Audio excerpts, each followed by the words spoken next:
You wake up convinced today is a you day. Your playlist feels personal. Your coffee order feels rebellious. You picked that shirt because it expresses your inner chaos or whatever. Meanwhile, somewhere far away but not far enough, a group of people who all dress like background characters in a luxury hotel lobby already knew what you were going to like before you brushed your teeth. You didn't choose the song. You were gently escorted to it, like a toddler near a staircase. Look, buddy, you can walk anywhere, except there. That feeling you call taste? That's just permission wearing a leather jacket. You think you decided that oat milk is superior. You think you organically drifted into minimalist furniture, neutral colors, and calling everything clean. No one told you directly. That would be rude. They just made the alternatives look like mental illness. Suddenly, anything loud feels childish, anything cheap feels embarrassing, and anything truly different feels unsafe. Funny how freedom always ends right before it gets inconvenient for someone richer. America loves the idea of choice the way it loves the idea of exercise. Constantly talked about, rarely used. You stand in front of 30 brands of cereal, all owned by the same 3 companies, feeling powerful. You pick one and feel like a revolutionary. Somewhere, a boardroom applauds politely. Not because you chose wrong, but because you chose exactly within the fenced area. They didn't care which cereal. They cared that you didn't ask who built the fence. The elites never tell you what to like. That's amateur work. Dictators do that. These people curate vibes. They don't say, buy this. They say, people like you are buying this. And since Americans would rather be wrong than left out, congratulations. You're now emotionally attached to a product you didn't need, defending it online like it's a family member. You'll fight strangers at midnight over sneakers made in a factory you can't pronounce, because somehow those sneakers became your personality. You ever notice how trends arrive already exhausted? Like they've lived a full life before you touch them. By the time you're confident enough to say, I'm into this, it's already being replaced by something slightly uglier and twice as expensive. That's not coincidence. That's churn. You're not a customer, you're a recurring mood. They don't want loyalty. Loyalty settles. They want anxiety. Anxiety refreshes the feed. Social media didn't ruin taste, it optimized it. Back in the day, elites had to wait years for culture to trickle down. Now it updates every few seconds. An influencer posts a beige living room, and suddenly an entire generation feels shame about owning color. Someone decides mustaches are ironic again, and millions of men start looking like divorced uncles by accident. You call it self-expression. They call it data. And data doesn't care about your feelings. Data says Americans will pay more to feel chosen than to feel free. Data says if you wrap control in humor and irony, no one will notice the leash. That's why everything is self-aware now. Ads joke about being ads. Corporations pretend to hate capitalism while selling you hoodies about it. You laugh because laughing feels smarter than resisting. Meanwhile, the message slides in anyway, like a pop-up you forgot to block. Ever wonder why rebellion always looks the same? Same fonts, same clothes, same facial hair, same opinions, delivered with the same confidence. That's because even counterculture has a dress code now. You're allowed to question the system as long as you do it wearing the approved sneakers, quoting the approved talking points, sponsored by the approved brand that gets it. Nothing terrifies elites more than unpredictable people, so they make rebellion predictable, safe, monetizable. Politics figured this out a long time ago. They don't need to convince you anymore. They just need to aim you. Red team, blue team, choose your fighter. You feel involved. You argue at Thanksgiving. You post infographics like a warrior monk. Meanwhile, the people who actually decide things switch seats depending on who's winning, like musical chairs with better catering. You think you're fighting power. Power is watching, mildly amused, checking engagement metrics. The American dream used to be about owning land. Now it's about owning an identity. You don't ask, is this good? You ask, what does this say about me? And that question is the open door. Because once taste becomes morality, control becomes invisible. You're not buying a car. You're buying the idea that you're not like those people. You're not choosing a diet. You're signaling virtue. You're not watching a show. You're aligning with a tribe. Congratulations, you're now manageable. The elites love tribes. Tribes do the sorting for them. They don't need to censor anyone. They just let groups eat each other alive. You think you're expressing yourself. You're actually labeling yourself. Preferences, habits, opinions, all neatly stacked. You voluntarily fill out your psychological profile every day. For free, with enthusiasm. And then you're shocked when the ads feel personal. Of course they do. You wrote them a love letter in behavior. You ever notice how nothing truly shocking lasts anymore? One day, something is cancel-worthy. The next day, it's merch. Outrage has a half-life shorter than a TikTok attention span. That's useful. If nothing sticks, nothing threatens. You can scream into the void all you want. As long as you keep scrolling, the machine is happy. Rage is still engagement. Sarcasm is still content. Even dissent pays rent now. The elites don't sit in dark rooms laughing like villains. That's lazy storytelling. They sit in well-lit rooms with ergonomic chairs, asking questions like, what makes them feel special without making them feel powerful? Because powerful people are annoying. They unionize. They ask questions. Special people just shop. They collect symbols. They argue over aesthetics while decisions happen somewhere quieter. America confuses loud with effective. If something is trending, it feels important. If everyone's talking about it, it must matter. Meanwhile, the biggest shifts happen silently. While you're debating whether a celebrity deserved to be canceled, laws get written in language so boring your eyes slide off the page. While you're obsessed with the culture war of the week, economic rules adjust like background settings. You won't notice until rent does a backflip. Choice is exhausting when it's real. Real choice requires information, time, and the possibility of being wrong. That's why curated choice feels so good. Someone else already narrowed it down. Someone else already filtered the risk. You just pick a side and feel decisive. That's not freedom. That's a menu. And menus are designed to guide you toward the highest margin item while making you feel clever for ordering it. Even happiness got standardized. You're supposed to want a certain body type, a certain relationship dynamic, a certain career path that sounds impressive but doesn't ask too many questions. Deviate too much and people get uncomfortable. Not angry. Uncomfortable. Like you're breaking an unspoken rule. That rule exists for a reason. Comfortable people don't disrupt systems. They decorate them. The elites don't fear angry Americans. Angry Americans burn out. They fear bored Americans. Bored people wander. They experiment. They notice patterns.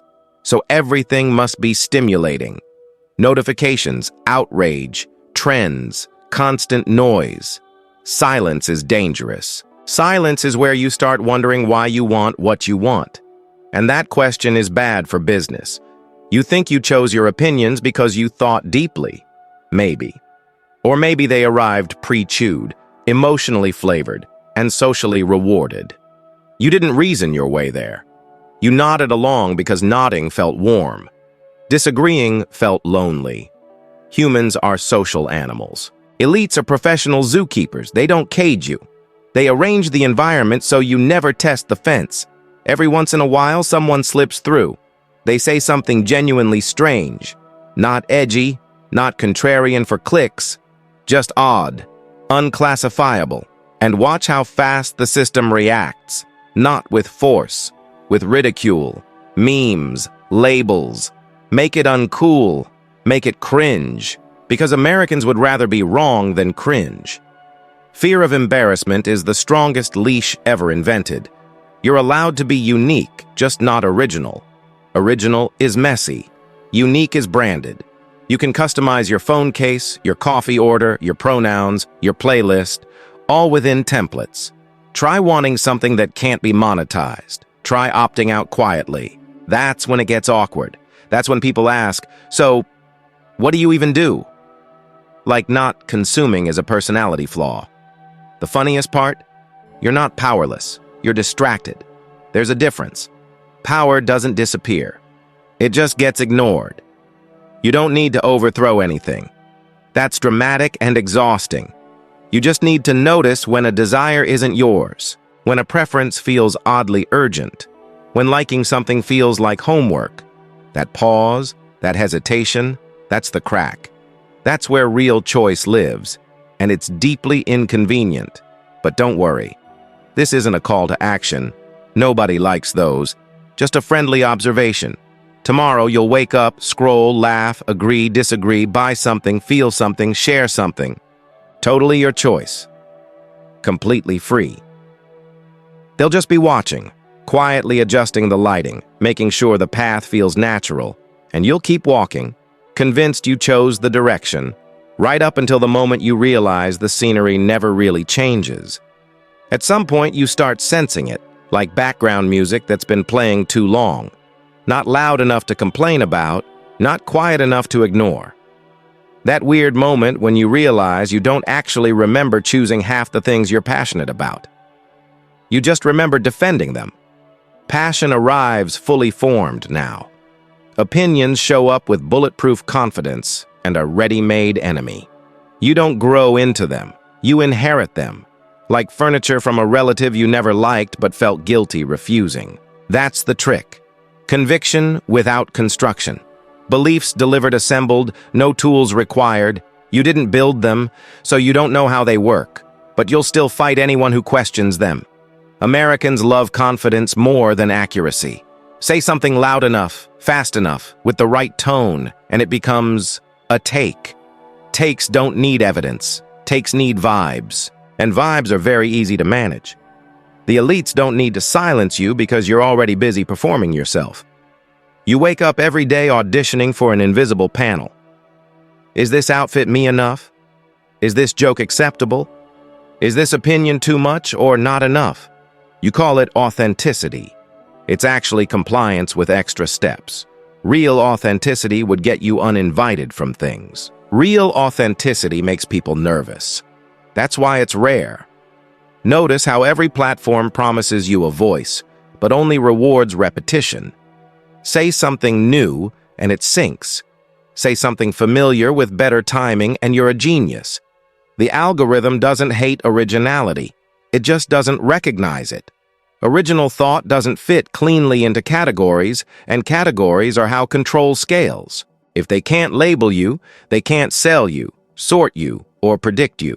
So originality gets buried under content that feels relatable, which is code for already approved.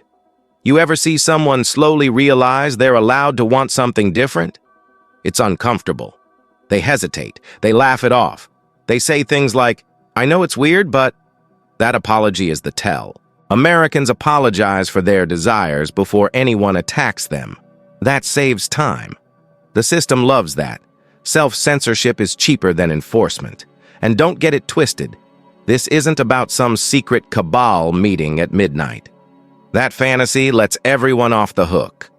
This is about incentives. You don't need villains when the structure works automatically. People respond to rewards, likes, money, approval, safety. Shape the rewards and you shape behavior. The elites didn't invent human weakness. They just stopped pretending not to notice it. Even your fears are curated. What you're told to panic about versus what you're told to ignore. You'll lose your mind over a trending scandal and shrug at policies that quietly drain your future. That's not ignorance. That's emotional budgeting. You only have so much outrage. They decide where you spend it. You blow it all on symbolic fights and have nothing left when something structural slips through.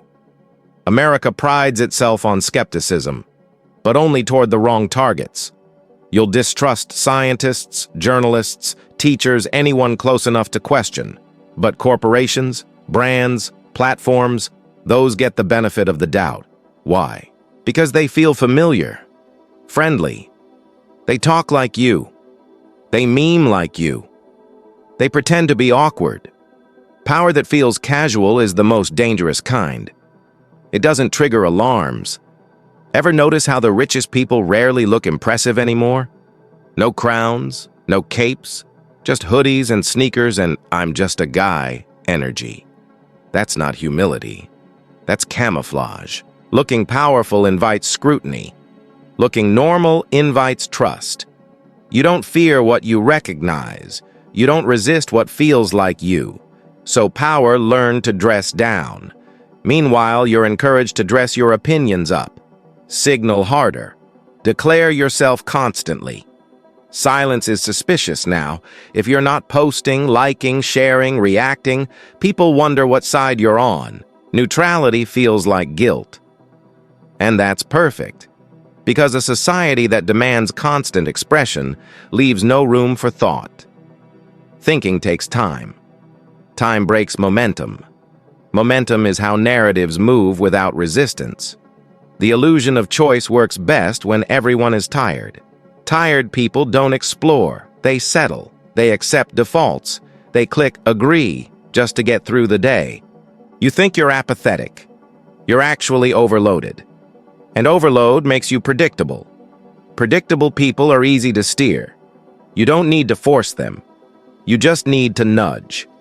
That's why everything is personalized now. Feeds, ads, recommendations. You feel seen, understood, finally recognized. But personalization isn't about you. It's about efficiency. Why manipulate a crowd when you can whisper to individuals? You don't even notice the whisper. It sounds like your own thoughts. And when someone points this out, the response is always the same. So what? What's the alternative? That resignation is the final stage. The belief that awareness changes nothing. That's the most valuable belief of all. A population that knows it's being guided but feels helpless is easier to manage than one that's clueless. At least the clueless might wander off by accident. You don't need to unplug from society or move to a cabin. That's dramatic and inconvenient. You just need to notice patterns, why certain ideas feel inevitable, why some options never appear, why wanting less feels radical, why peace feels unproductive. The system doesn't collapse when you see it. It just loses a little grip. And grip is everything. The elites rely on speed, fast cycles, fast outrage, fast trends. Slow people are dangerous. Slow people ask annoying questions. Slow people compare notes. Slow people remember. Memory is a threat. History is inconvenient. That's why everything feels temporary. Nothing sticks long enough to become a lesson. You're told you're choosing, and technically you are. Within boundaries you didn't draw, with tools you didn't design, toward outcomes that benefit someone else more than you. That's not tyranny, that's design.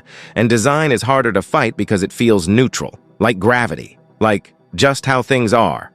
But gravity can be understood, and once you understand it, you stop blaming yourself for falling. You adjust how you move. You don't panic every time you slip.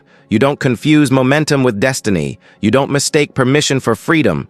Anyway, keep scrolling, keep choosing. Pick your side, your brand, your outrage, your aesthetic. Totally up to you. Just remember how many of those choices arrived already framed, already ranked, already rewarded.